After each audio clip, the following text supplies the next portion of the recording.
wabarakatuh.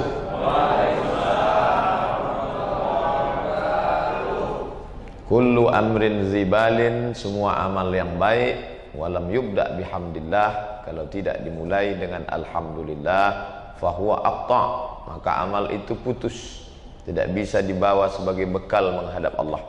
Maka saya mengawali dengan alhamdulillahi rabbil alamin. Setiap majlis, kalau majlis itu tidak diisi solawat, maka majlis itu disebut antanajifah, majlis bangkai, majlis busuk, majlis berbau. Kita tak ingin majlis ini menjadi majlis bangkai, maka kita pun berselawat, Allahumma salli ala sayyidina Muhammad wa ala ali sayyidina Muhammad. Laisa minna man lam yarham saghirana, bukan umat Muhammad, tidak diakui sebagai umat Muhammad sallallahu alaihi wasallam. Man lam yarham saghirana, tidak sayang kepada yang muda, walam ya'rif syarafa kabirina, tidak hormat kepada yang tua.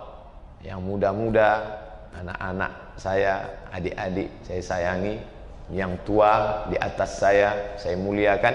Tak dapat saya sebut satu persatu. Keluarga besar PT PLN Persero, insyaallah kita semua hamba-hamba yang dimuliakan Allah Subhanahu wa taala. Amin ya rabbal alamin. Ada beberapa sahabat, mereka mengikuti berita di internet, tahu bahwa saya hari ini khutbah Jumat di Masjid PLN. Mereka datang dari jauh dan berjumpa. Selama ini kami hanya bertemu di alam ghaib, di streaming sih, tak nampak zahirnya. Hari ini dipertemukan Allah dengan orang baik-baik. Mudah-mudahan kita semuanya berjumpa dengan Nabi Muhammad sallallahu alaihi wasallam. Karena Nabi mengatakan al-mar'u ma'a man ahab, orang akan bersama dengan siapa yang dia cintai. Siapa yang sayang kepadaku, kata Nabi, maka kita ini termasuk yang sayang, karena kita terus mengikutkan pengajian, baca Quran, tausiah, nanti dilanjutkan dengan tanya jawab. Ini semua akan menambah keimanan, dan ini yang akan kita bawa sebagai bekal menghadap Allah Subhanahu wa taala. Judulnya adalah sabar dalam ketaatan. Sabar itu bukan bahasa Indonesia, bahasa Arab, dari 3 huruf, shad, ba, ra, sabar, bahasa Arabnya. Bahasa Indonesianya apa Pak Ustadz? Inilah kekeliruan orang kita. Banyak kata-kata Arab itu masuk ke dalam bahasa Indonesia, akhirnya kita kehilangan maknanya. Kalau ada yang orang bertanya nanti ke ibu, ma, sabar itu dari bahasa apa? Bahasa Arab. Artinya apa? Pokoknya ya sabar aja lah. Sobar, sod, ba, ra, sobara, bahasa kitanya artinya menahan. Itu artinya. Jadi secara bahasa, semua orang yang menahan itu sabar. Ada orang nahan kentut, itu sabar. Sampai biru mukanya nahan kentut. Menahan hati, sabar. Menahan makan, sabar. Makanya bulan puasa itu disebut syahrus sabri, bulan sabar. Karena saat itu dia tahan makan, tahan minum.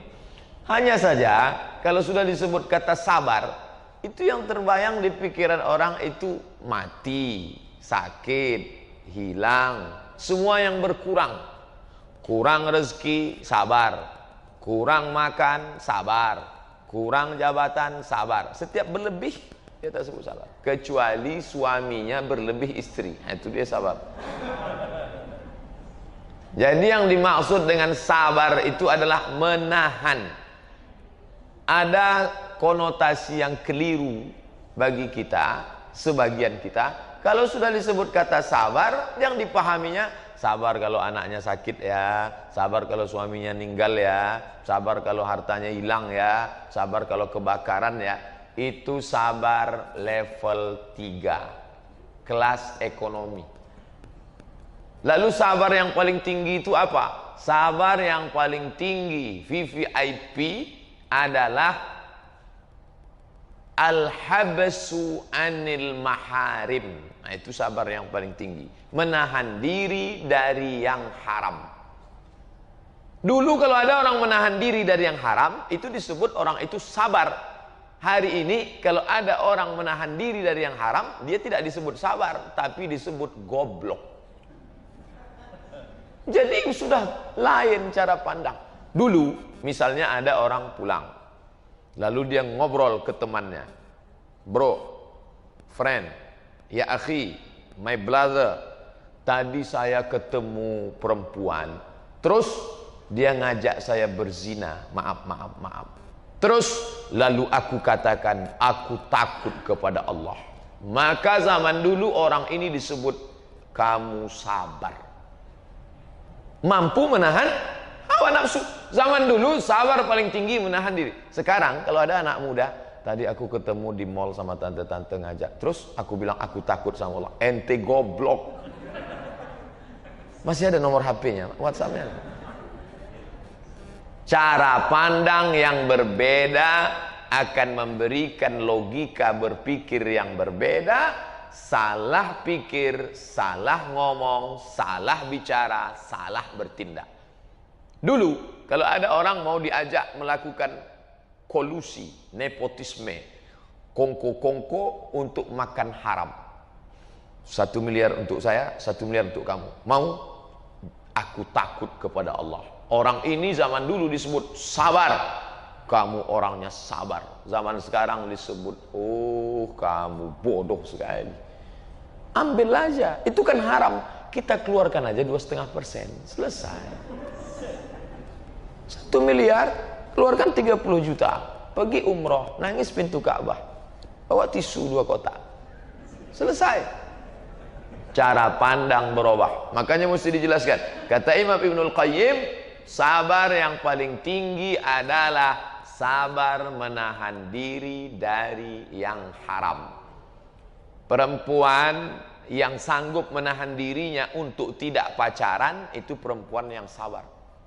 Tapi hari ini perempuan kalau tidak pacaran, hari gini nggak punya pacar, apa kata dunia?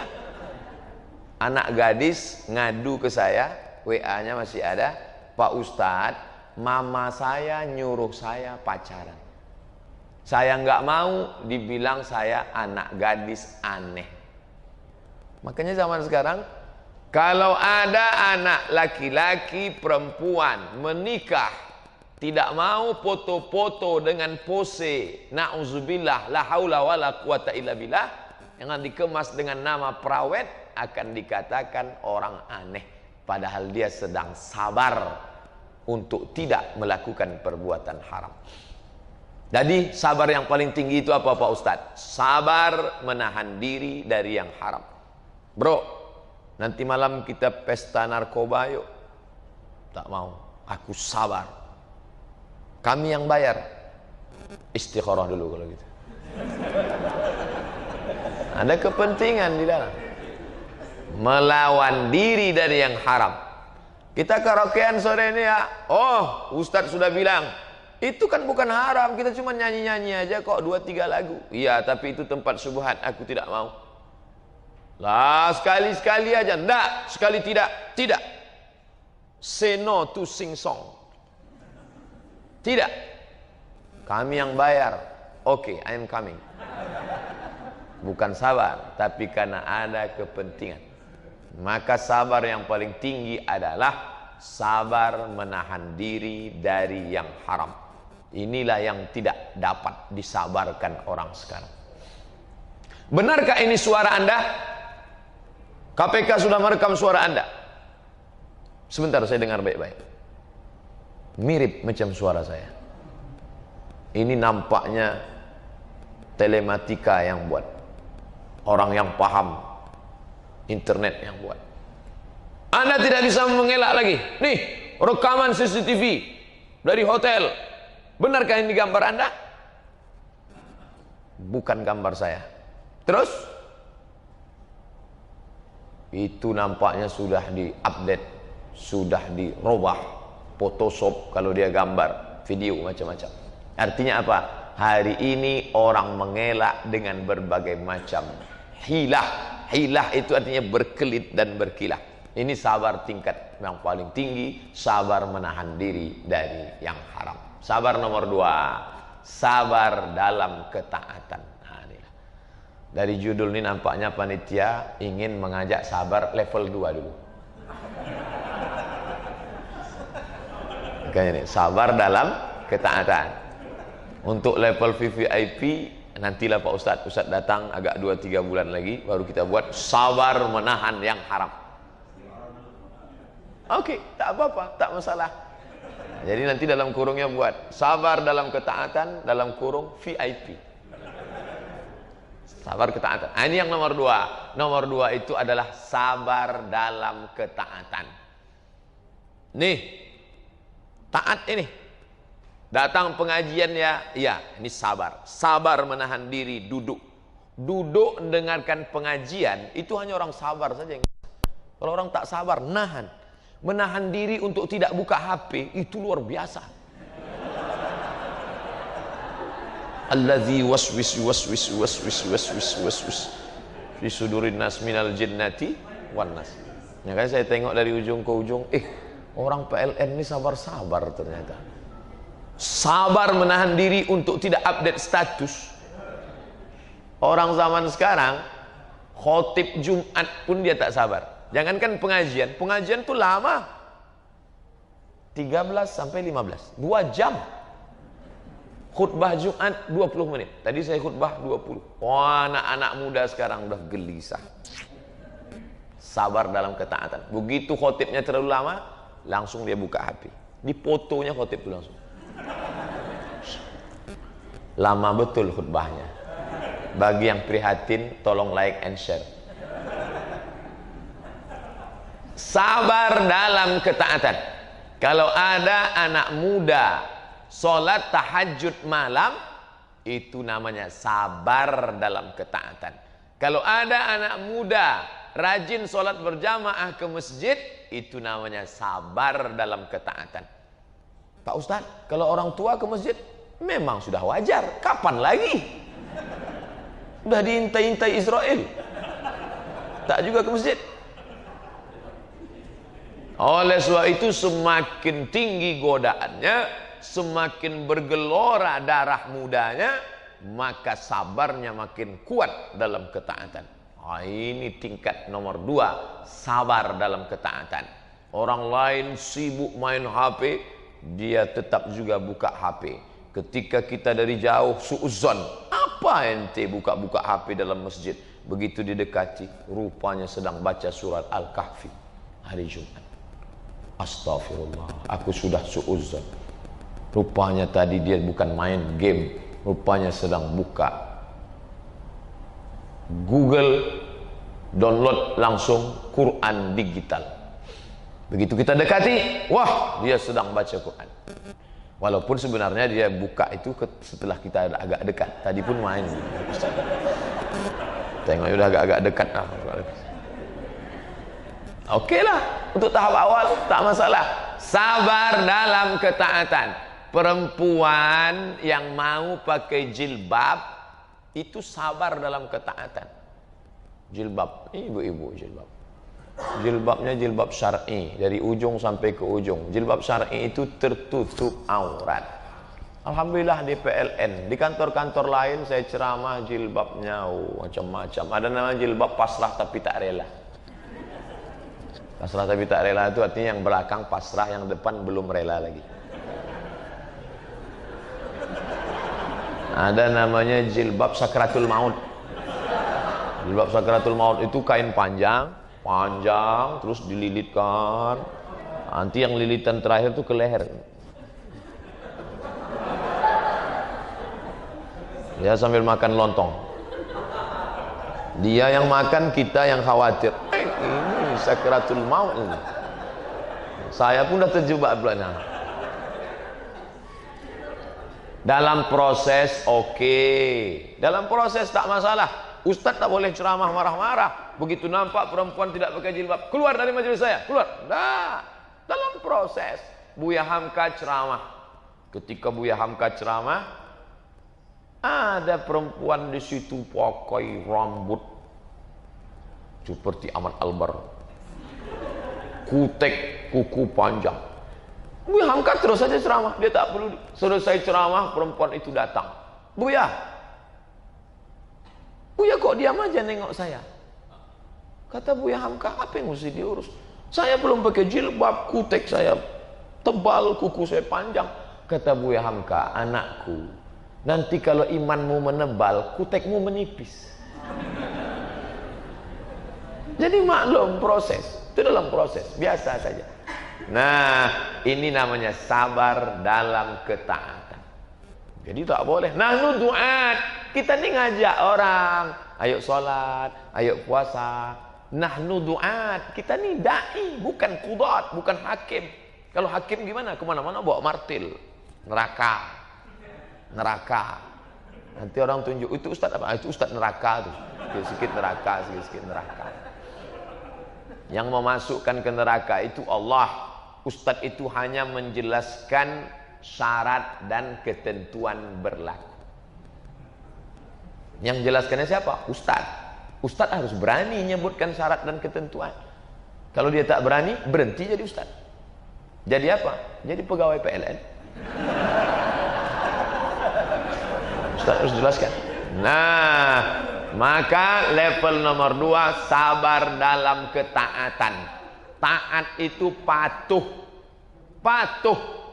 Siapa yang paling patuh di dunia ini, itulah namanya yang kami sebut tadi, laki-laki solat di masjid. Kama sallaita ala Ibrahim wa ala ali Ibrahim. Kama barakta ala Ibrahim wa ala ali Ibrahim. Tidak ada orang lebih patuh daripada Ibrahim. Kalau ada bapak ibu ngomong, saya lebih patuh dari Ibrahim Pak Ustaz, saya lebih patuh dari Ibrahim. Betul, lebih patuh. Iya. Pulang dari sini, ambil pisau dapur, kasih ke anak. Ya, bacakan ayat yang dibaca Ustadz Qori kita tadi. Ya bunayya, oh my son, inni ara fil manam, I see in my dream, anni azbahuka, aku memotong lehermu. Tidak ada orang yang lebih patuh daripada kepatuhan, sabar dalam ketaatan Ibrahim. Ibrahim punya anak bukan seperti orang sekarang. Ibrahim baru dapat anak, diberi nama Ismail, berumur 86 tahun. Bukan mudah seperti orang sekarang. Orang sekarang nikah Januari, April punya anak. Ibrahim mau menikah dengan Sarah. Menikah dengan Sarah, perempuan yang cantik jelita, tak punya anak. Lama tak punya anak, orang sudah ngomong itu Sarah mandul, maaf. Sarah nggak mungkin punya anak. Akhirnya dia menikah lagi dengan anak bangsawan dari Mesir. Itu bukan budak. Kalau ada ustadz yang ngomong ceramah, itu Hajar itu budak, dia mau melecehkan Nabi Muhammad.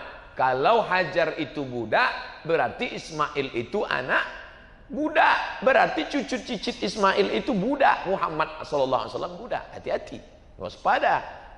Hajar anak bangsawan dari Mesir, nikah dengan Sarah, tak ada anak. Akhirnya Nabi Ibrahim buka cabang franchise, nikah lagi dia dengan Hajar. Cuman waktu itu mudah, tak seperti sekarang. Pegawai PLN kalau mau buka cabang harus ada surat izin atasan, matre 6.000 yang disedekahkan oleh pengadilan agama. Dengan ini saya ikhlas, suami saya nikah sekali lagi tanpa tuntutan apapun. Nah, tapi zaman dulu ndak.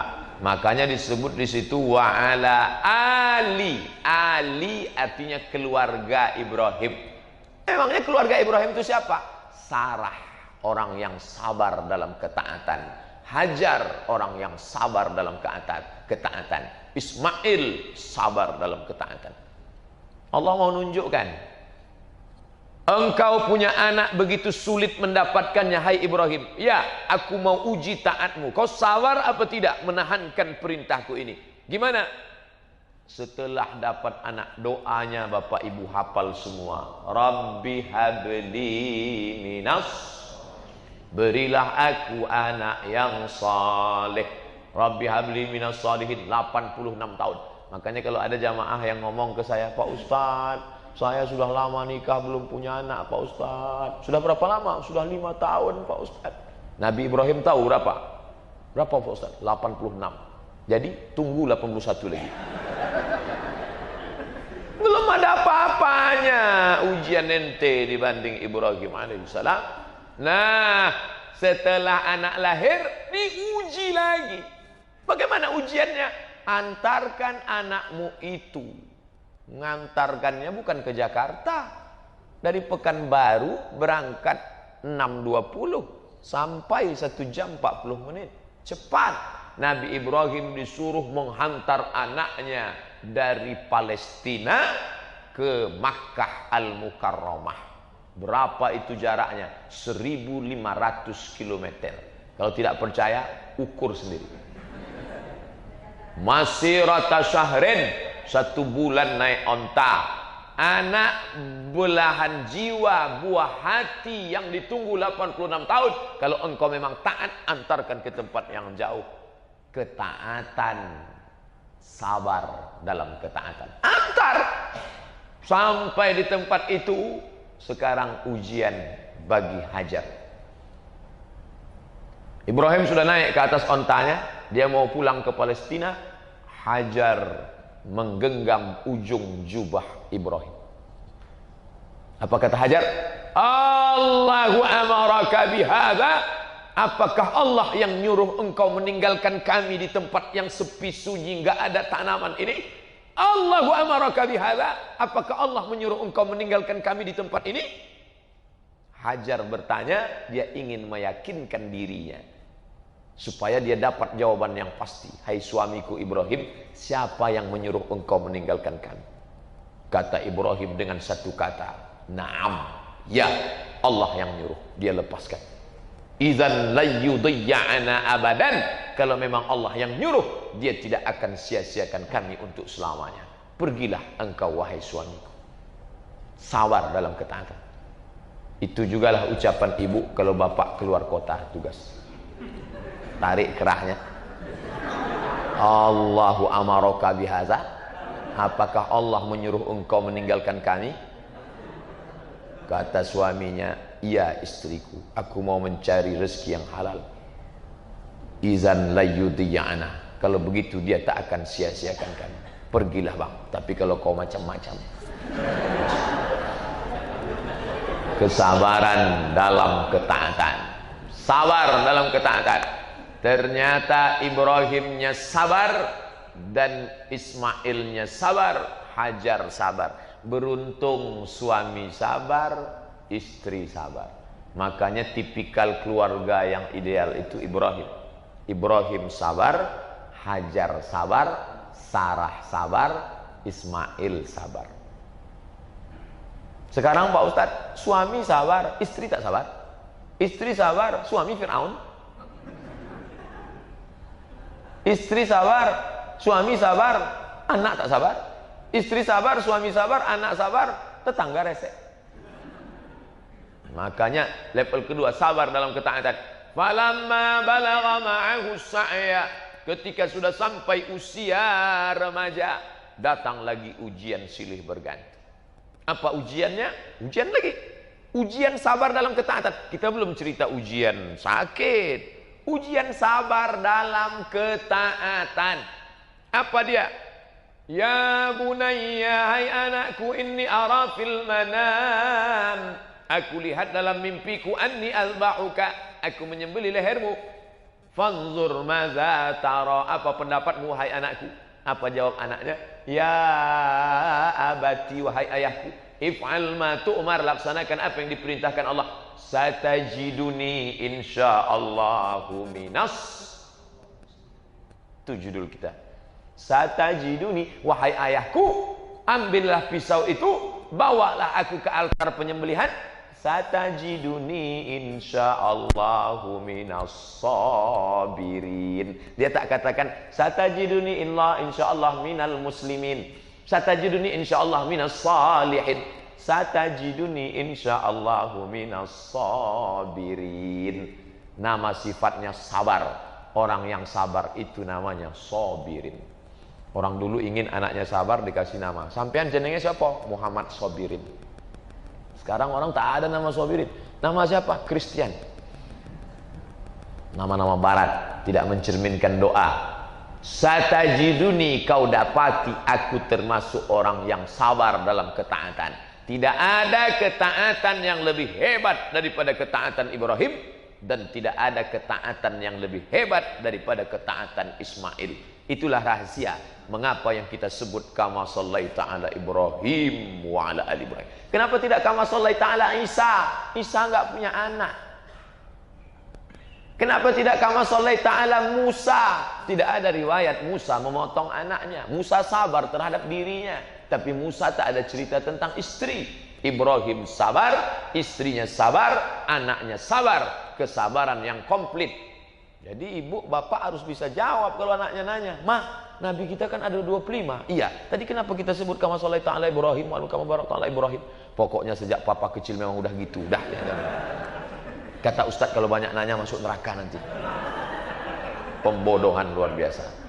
Bapak ibu jelaskan ceritanya nanti. Ustadz dari Pekanbaru tadi, siapa namanya Pak? Lupa saya. Nama saya mudah ngingatnya. Kul huwallahu ahad, Allahu somad. Ada Ustadz tadi dari Pekanbaru namanya Kul huwallahu ahad, Allahu somad. Abdus somad, hamba Allah subhanahu wa ta'ala. Tadi Ustadz sudah menjelaskan kenapa Nabi Ibrahim. Penjelasannya panjang tadi. Terus saking panjangnya tak bisa kami simpulkan. Rekamannya ada, insya Allah. Apa maknanya? Kesabaran dalam ketaatan. Tapi dalam ketaatan ini akan ada godaan. Datang godaan pertama, dia lontar batu 7 kali, jumrah ula. Datang godaan yang kedua, lempar batu 7 kali, wusta. Datang godaan ketiga, lempar batu 7 kali, ula, wusta, aqabah. Tanggal 11 3 kali, 777. Tanggal 12 3 kali, 777. Tanggal 13 3 kali, 777. Tanggal 10 1 kali. Total 70 batu. Bagi yang melaksanakan ibadah haji. Apa maknanya? Orang baru sampai pada tingkat sabar dalam ketaatan kalau lulus melawan setan. Kenapa mesti 3?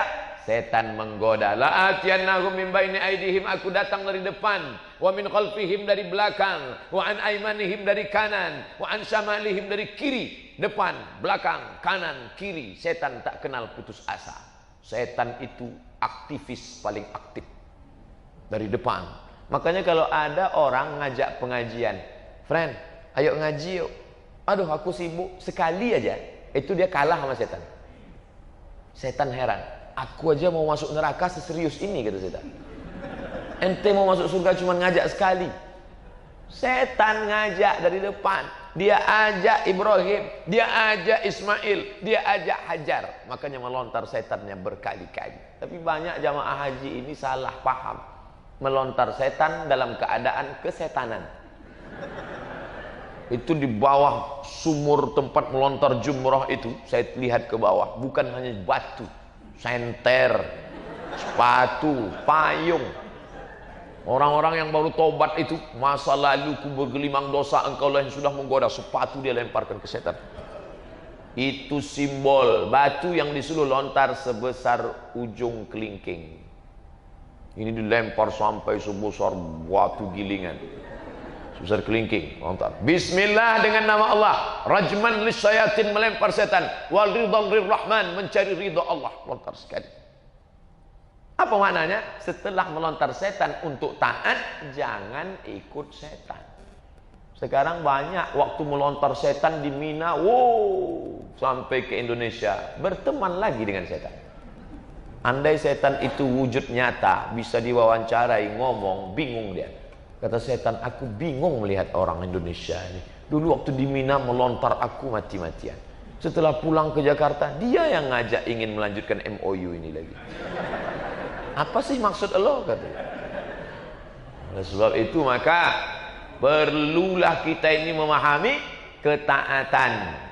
Ibu bapak bisa datang pengajian, ini sabar dalam ketaatan. pengajian nanti malam pulang di masjid lingkungan dekat rumah ada pengajian RT RW di masjid. Itu ketaatan luar biasa. Ibu-ibu zaman sekarang yang sanggup pengajian di masjid malam itu godaannya luar biasa. Berapa sinetron hilang, Mahabharata hilang, Abad Kejayaan hilang, Utaran hilang. Bayangkan, sabar dalam ketaatan itu luar biasa.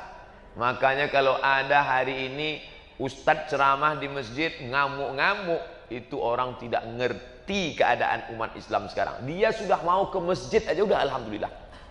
Dia udah mau datang ke masjid, meninggalkan televisinya, meninggalkan update statusnya, sampai dia tulis di situ, friend, bro, mohon maaf ya, status off selama 30 menit, ada pengajian. Padahal biasanya dikit-dikit status, dikit-dikit status.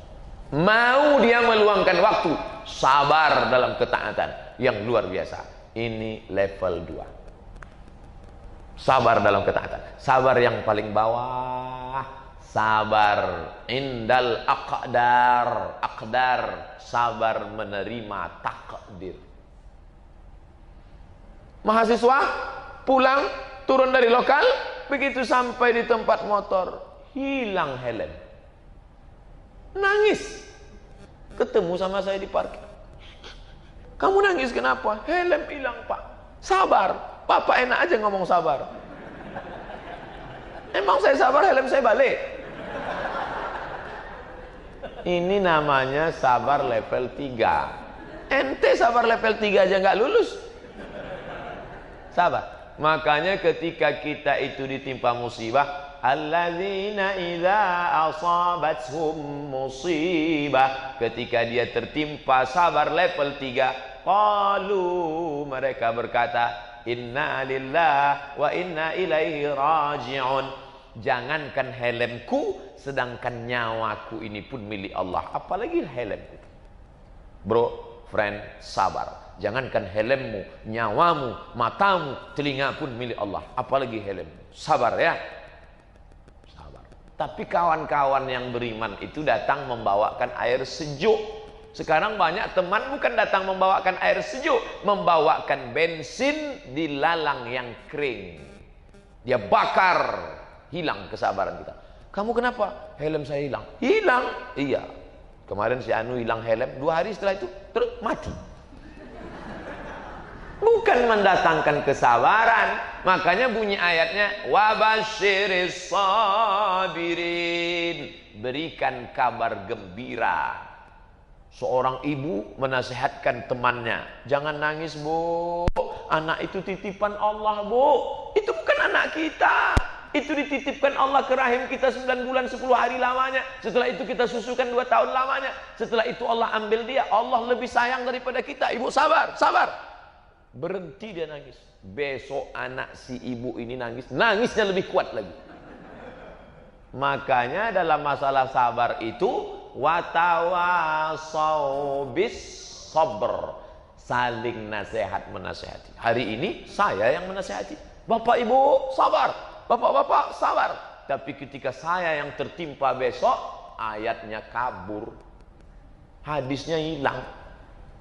Umar bin Khattab mencabut pedang. Man qala inna Muhammadan qad mata, siapa yang mengatakan Muhammad mati, adrib unuqahu, ku pancung kepalanya.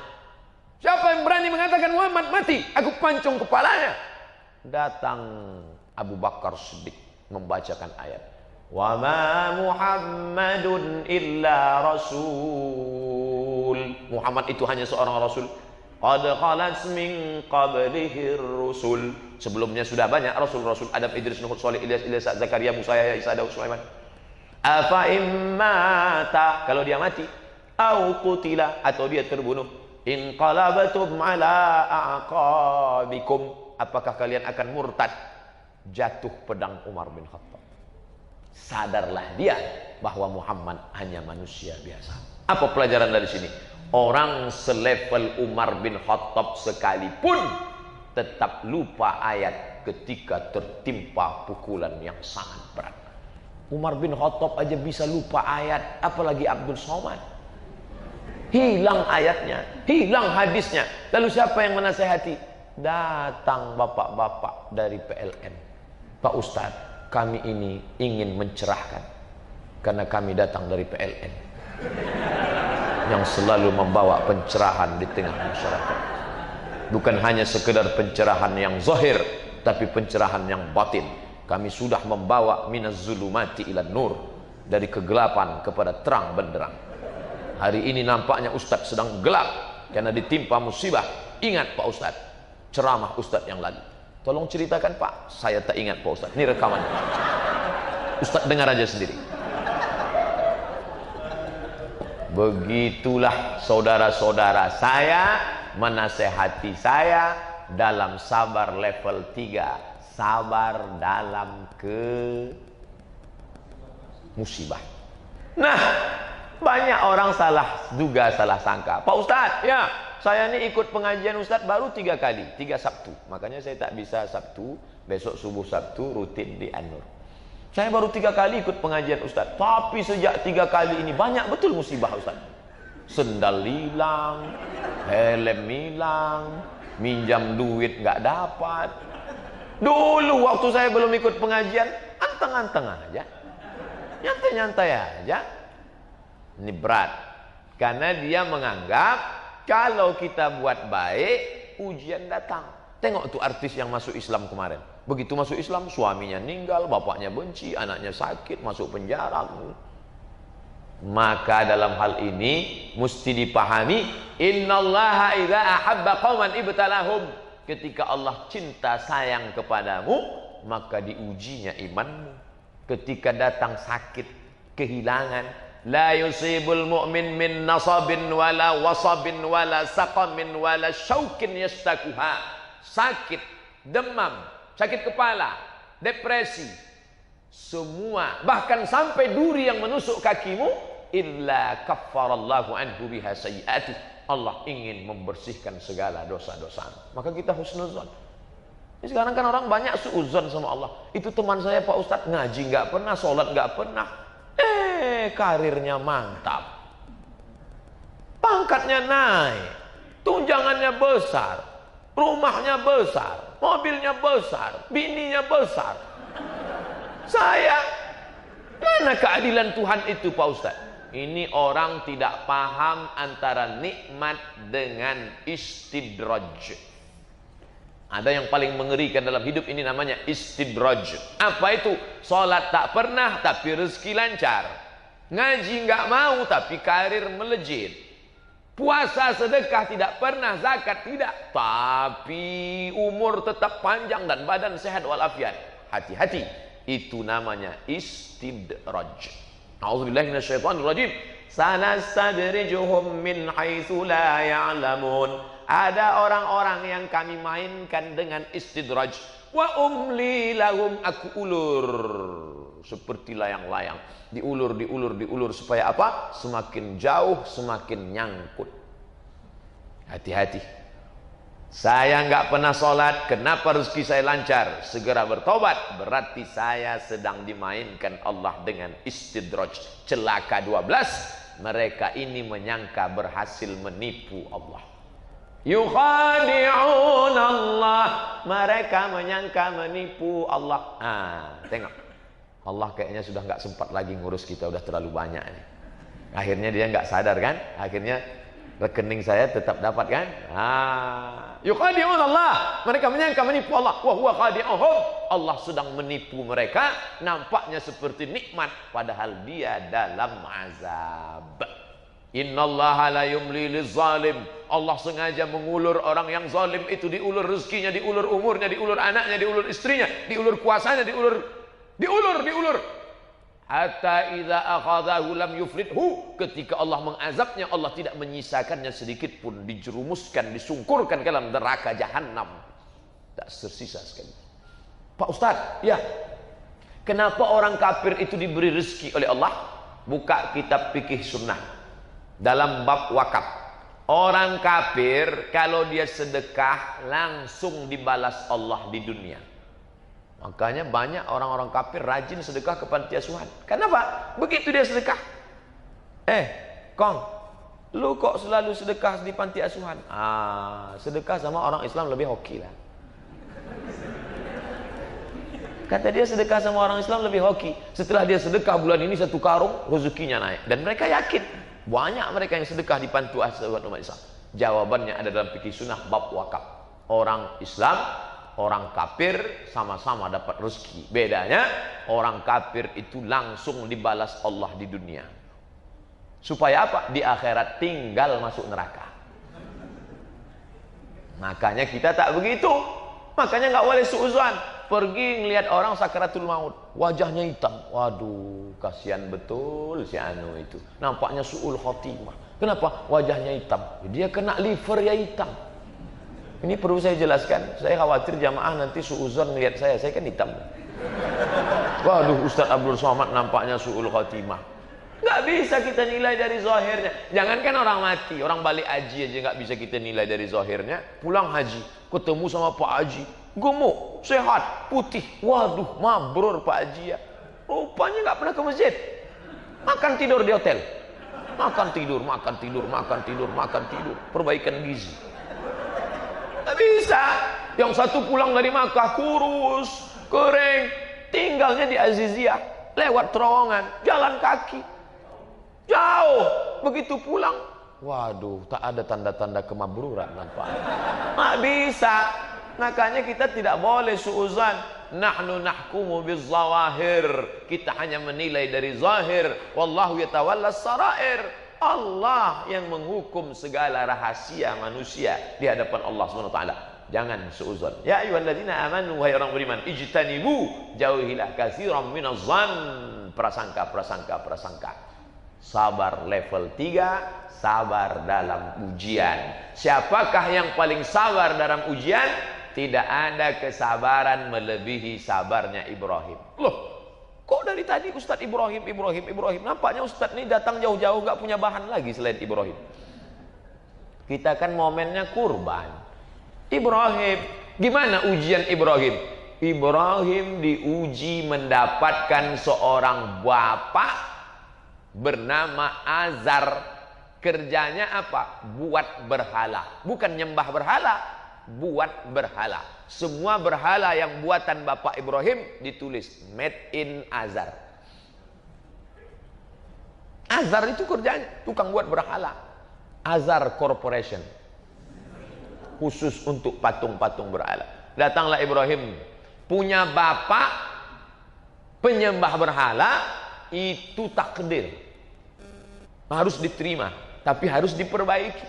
Karena dulu kita tidak pernah request kepada Allah. Inna ahadakum yujma'u khalqihi fi batni ummihi 40 yawman nutfah. Kamu diciptakan dalam perut ibumu 40 hari dalam bentuk air. Summa yakunu 'alaqatan mithla dzalik, 40 hari dalam bentuk darah. Summa yakunu mudghatan mithla dzalik, 40 hari dalam bentuk daging. Air, darah, daging. 40, 120. Ketika umur kandungan 120, yursalul malaku, datang malaikat membawa roh. Roh Abdul Somad masuk ke dalam perut orang Melayu. Saya jadi orang Melayu. Roh bapak masuk ke dalam perut orang Minangkabau, menjadi orang Padang. Ba'aka kini sehat. Masuk ke dalam perut orang Sunda, kumaha atuh dawang. Masuk ke dalam perut orang Jawa, kepripun kapari api wis pirang-pirang dino ora kepetuk sampean. Masuk ke dalam perut orang Batak, halak kita sasudena. Masuk. Biado artinya apa kabar? Ini bukan request. Tidak pernah malaikat datang bawa kertas. Abdul Somad mau masuk ke mana?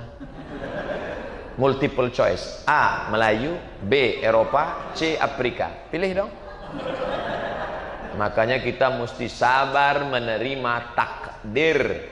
Masuk ke dalam perut orang Batak, Tapanuli Utara, Toba, lahir sebagai seorang Kristen. Siapa namanya? Ustadz Nababan. Ustadz Nababan itu dari perut orang Tapanuli Utara, Batak. Batak itu rumah makannya BPK. Babi panggang karu. Tapi setelah dia lahir ke dunia, mencari hidayah. Bedakan. Lahir dari rahim perut orang kafir itu takdir, tapi menjadi kafir pilihan. Hati-hati. Masuk ke dalam perut orang Cina, putih, ganteng, tapi kafir. Siapa dia? Ustadz Felix Xiao. Masuk ke dalam perut Cina kafir, itu takdir, tapi menjadi kafir pilihan. Kapan kita mengatakan ini pilihan, ini tidak? Ketika tidak bisa dipilih menurut akal, maka itu adalah takdir. Tapi hari ini saya dengan penuh kesadaran untuk memilih antara kamput dengan air putih. Bayangkan andai di depan saya ada dua pilihan, maka saya saat ini memilih. Pilih mana? Maka saya dengan kesadaran saya pilih gelas yang ini. Tulisannya P3B Jawa Bali, halal. Tapi saya tak bisa dengan penuh kesadaran saya pilih kamput, habis itu saya minum, lalu saya mabuk. Ketika ditangkap, kamu kenapa mabuk? Tuhan mentakdirkan saya minum kamput. Ente dihukum 2 kali. Pada masa Umar bin Khattab ini orang dihukum 2 kali. Orang minum khamar dihukum 40 kali cambuk. Dia dihukum lebih. Begitu selesai dia marah. Kenapa saya dihukum lebih? 40 untuk minum khamar, lebihnya bonus. Karena ente berani ngomong takdir tanpa ilmu. Ini sekarang orang banyak menggunakan kata sabar level 3 untuk menyelewengkan ajaran Islam. Anak mahasiswa pulang kampung bawa transkrip nilai IP 2,0. Ma, Pa, ini IP transkrip nilai. Kok 2,0? Pak, sabar ya, ini musibah dari Allah. Papa ngaji kan? Nah, sabar itu Pak, kata Ustadz Somad level 3 nih. Sabar ya. Dia pilihan untuk dapat IP 3,7 dengan 2,0 pilihan. Yang bersungguh-sungguh dapat.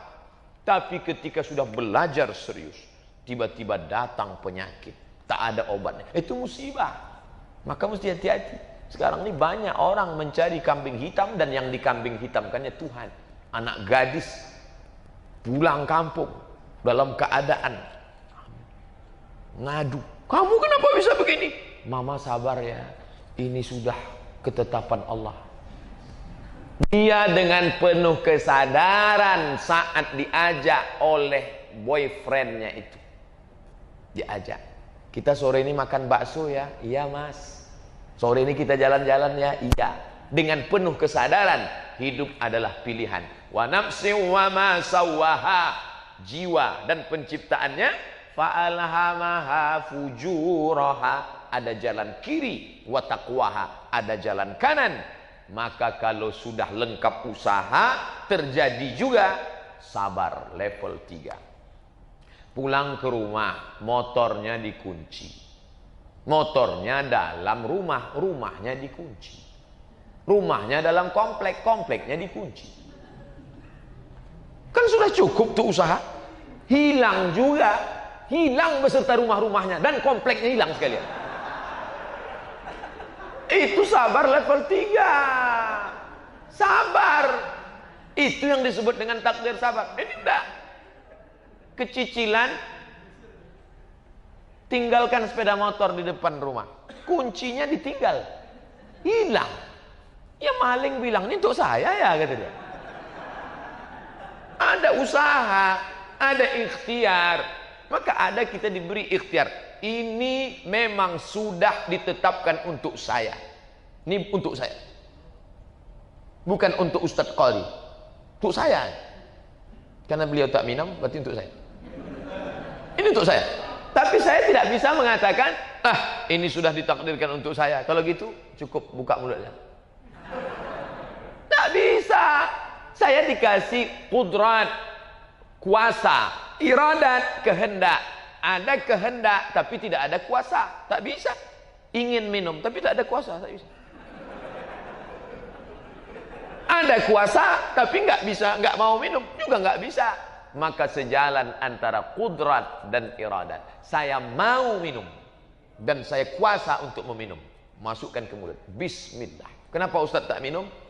Hilang bahan saya nanti kalau minum. Artinya apa? bahwa dalam masalah ini, karena banyak juga orang cerita masalah ini, semua takdir, semua takdir. Tidak, ada saatnya takdir, tapi ada saatnya hidup adalah pilihan. Nah, pas 1 jam saya ceramah.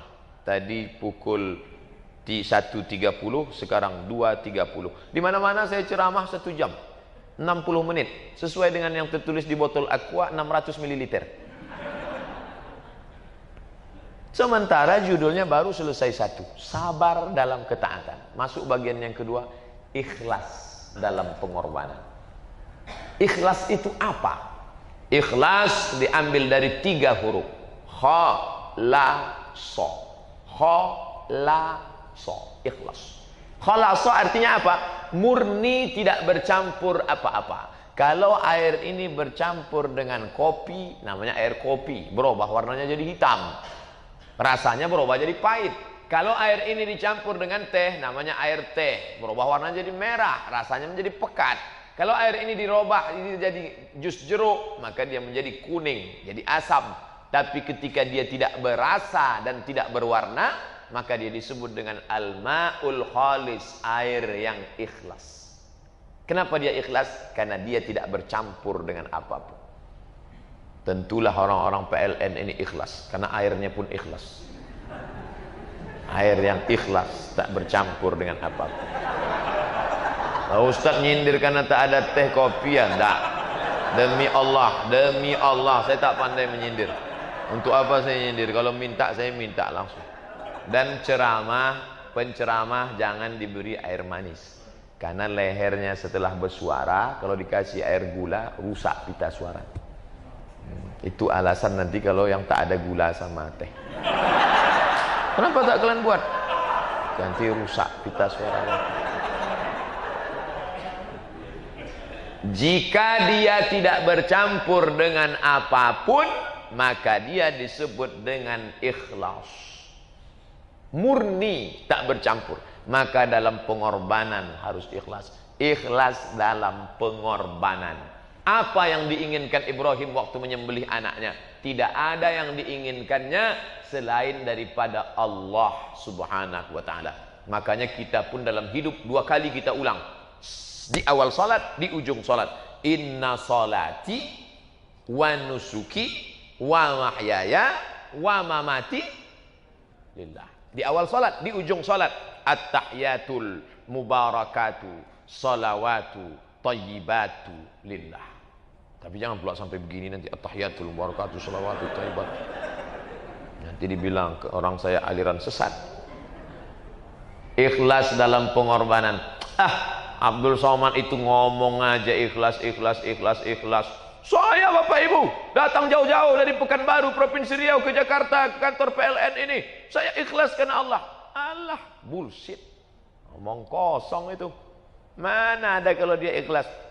Apakah keikhlasan itu bisa rusak disebabkan oleh materi, disebabkan oleh pujian?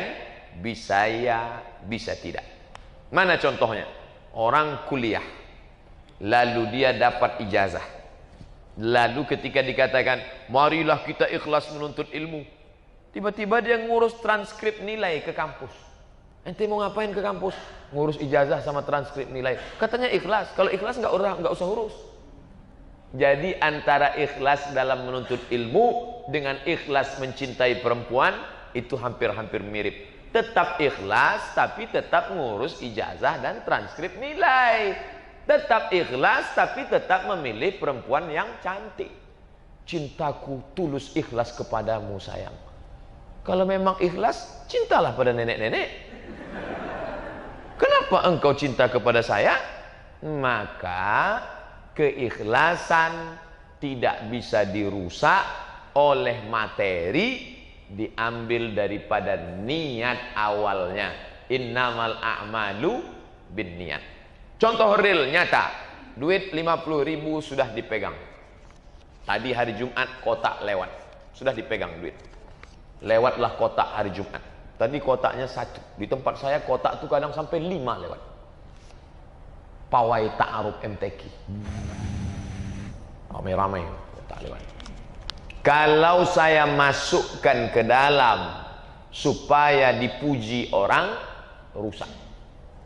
Tidak jadi saya masukkan karena takut dipuji orang, pun rusak. Itu yang dikatakan Imam Fudail bin Iyad, dikutip oleh Imam Al-Ghazali dalam kitab Ihya Ulumuddin. Tarkul amal li ajlin nas riya. Tidak jadi engkau masukkan karena takut dipuji orang, riya. Kenapa kamu nggak jadi tadi? Khawatir takut dipuji si Ani. Terus masuk ke sini aja lah. Riya. Masukkan supaya dipuji orang, syirik. Bukan sekedar masuk, malah dihembus-hembuskan pula. Syirik. Karena dia sudah menduakan Allah. Serba salah. Tidak jadi masuk riya. Jadi masuk syirik. Jadi yang betul gimana? Laksanakan perintah Allah, luruskan niat. Tetap lewat dia masuk kan. Setelah masuk, habislah hilang. Terus luruskan niat. Tapi bisikannya tetap ada Pak Ustaz. Datang bisikan setan. Itu kerja setan. Setan jangan diurus. Itu memang udah SOP dia. Setan itu kerjanya memang udah itu alladzi waswis. Makanya orang yang suka berbisik-bisik itu setan. Siapkan batu agak 7 biji. Berapa kemarin bapak dengan ibu tak jadi berkurban? Ibu mau kemana? Mau ke masjid. Kurban, mau kurban? Iya. Berapa kurbannya? 2 juta. 2 juta? Iya. Samsung yang baru 2.100.000 loh Bu. Nambah 100 lagi. Ambil batu lempar 7 kali. Karena dia berbisik. Waswis fi sudurin nas. Kalau yang berbisik ini setan, mudah. Kita tinggal baca Bismillahirrahmanirrahim.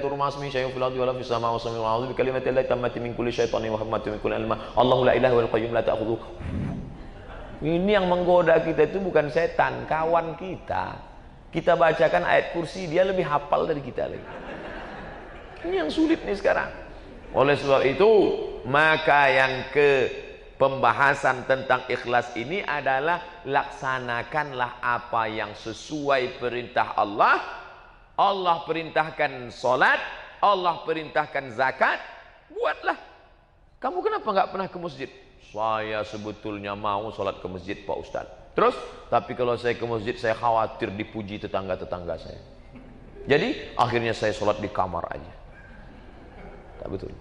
Standar ikhlas adalah tuntunan Muhammad sallallahu alaihi wasallam. Tapi jangan terlampau over. Mau ke masjid, betul. Mau ke masjid nih. Kalian gimana sholatmu? Berzikir, semua ditunjukkan. Semua 1000 langsung dipoto. Alhamdulillah sudah 1000. Kamu berapa pagi ini?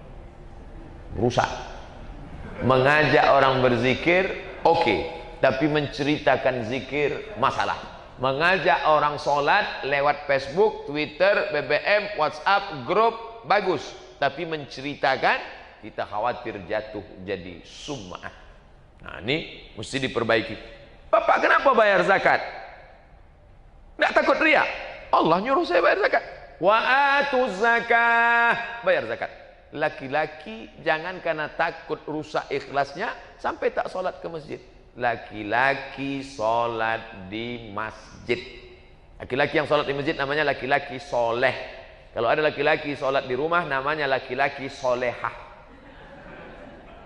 Suami ibu, anak ibu kalau sholat di rumah, pulang dari sini beli mukena, bungkus pakai kertas kado, buat hadiah dari Ustadz Somad.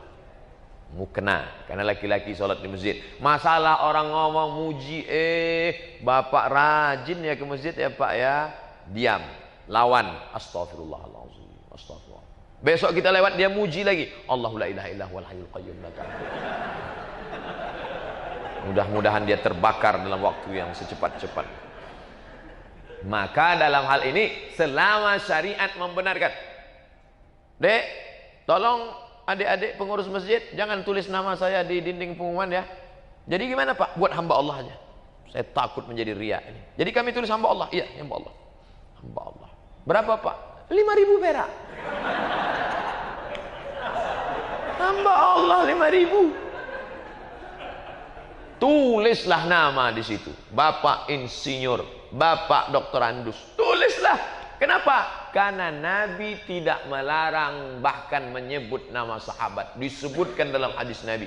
Datang Abu Talhah, memberikan hartanya yang paling mahal. Dia berikan Bayrahah, kebun di depan Masjid Nabawi. Ada kebun kurma, ada sumurnya. Dulu tanah yang ada sumur paling mahal. Ambillah ini untuk fisabilillah. Nabi tidak marah. Jadi kalau ada orang menulis wakaf 50 juta dari Bapak Fulan, bagus. Tapi ketika nampak astagfirullah. Astagfirullah. Jangan tunjuk kawan sebelah, tengok.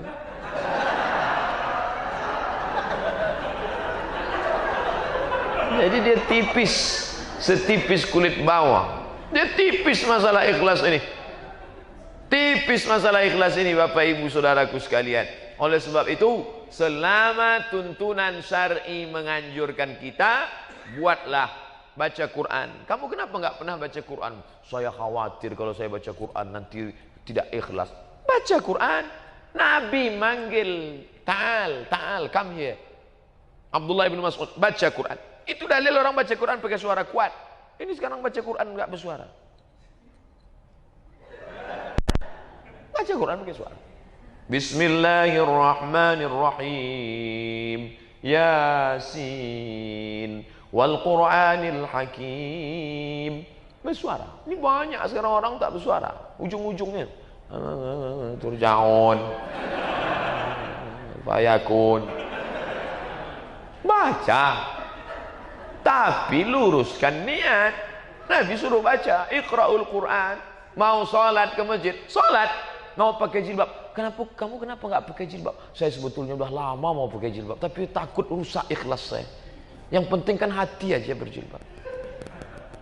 Jadi logika setan ini masuk ke dalam urat kepala kita, dan ini sudah sejak lama datang merusak kepala umat Islam. Ayam yang mati dipotong, siapa yang mematikannya? Allah. Tapi dipotong oleh siapa? Manusia. Ayam yang mati karena sakit, siapa yang mematikannya? Allah. Lewat siapa? Langsung Allah. Logika Yahudi, logika kafir jahiliyah. Ayam yang mati karena sakit lebih halal daripada ayam yang mati dipotong. Kenapa? Karena ayam yang mati dipotong masih ada sebab manusia. Ayam yang mati sakit langsung Allah mematikan. Maka ayam yang mati sakit lebih halal daripada ayam yang mati dipotong. Logika siapa? Logika jahiliyah. Sekarang logika itu dibalik. Mana yang lebih baik?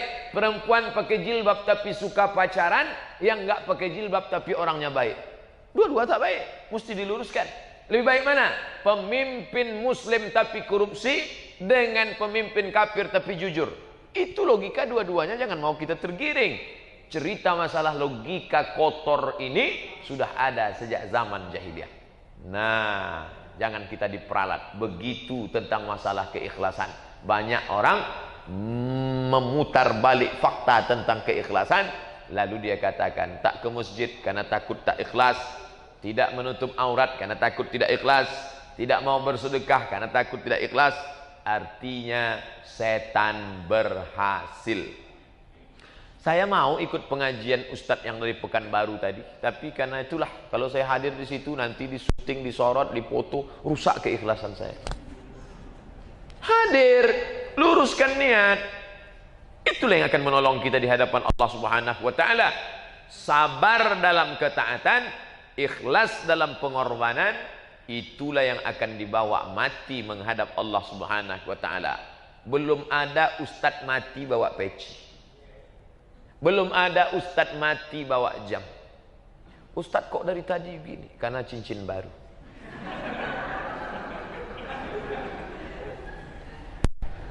Dikasih jamaah.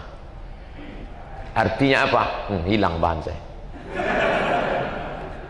Setan akan tetap menggoda manusia. La ughwiyannahum, aku akan goda, aku akan berbisik dalam hati mereka. Sampai kapan? Madamat arwahuhum fi ajsadihim, selama roh masih bersemayam dalam jasad. Selama jantung berdetak, selama darah mengalir, selama napas berhembus, setan tak pernah berhenti. Kapan setan berhenti? Ketika ruh keluar dari jasad. Maka kalau ada bapak ibu yang mau berhenti digoda setan, keluarkanlah ruh dari jasad.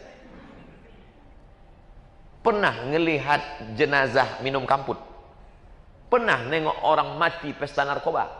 Pernah ngelihat orang mati berzina? Tidak. Kenapa? Karena dia sudah lulus, selesai. Game is over.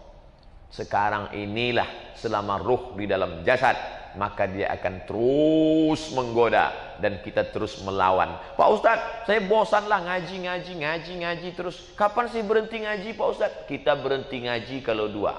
Pertama, mati. Kedua, setan pensiun. Udah. Selama dia belum pensiun, maka kita terus mengaji, melawan. As-syaitanu yajri majrad dam. Setan mengalir dalam aliran darah. Masih berdetak. Kalau jantung berdetak, darah mengalir, setan tetap berbisik. Maka disebut min syarril waswasil khannas. Khannas artinya bersembunyi. Kenapa disebut bersembunyi? Ketika kita berzikir, dia sembunyi. Ketika kita lalai, dia keluar. Tom and Jerry. Ketika kucing ada, tikus. Ketika kucing ada, tikus sembunyi. Ketika kucing pergi, tikus muncul. Yang terjadi sekarang, tikus berteman dengan kucing. Oleh sebab itu, maka kita jaga ini baik-baik. Tema petang ini luar biasa. Taat dalam sabar dalam ketaatan dan ikhlas dalam pengorbanan. Ini bukan untuk Bapak Ibu sebenarnya, tapi untuk Abdul Somad pribadi yang menyampaikan. Hai Abdul Somad, taatlah engkau, tapi engkau sabar dalam ketaatan. Berkorbanlah engkau, tapi engkau ikhlas dalam pengorbanan. Karena kalau tidak, semua itu akan rusak. Dan kita selalu berdoa kepada Allah, semoga kita termasuk orang-orang yang sabar dalam ketaatan dan orang-orang yang ikhlas dalam pengorbanan. Amin ya rabbal alamin. Itu yang dapat saya sampaikan. Ada beberapa kesempatan untuk tanya jawab, saya serahkan kepada moderator. Terima kasih. Wassalamualaikum warahmatullahi wabarakatuh.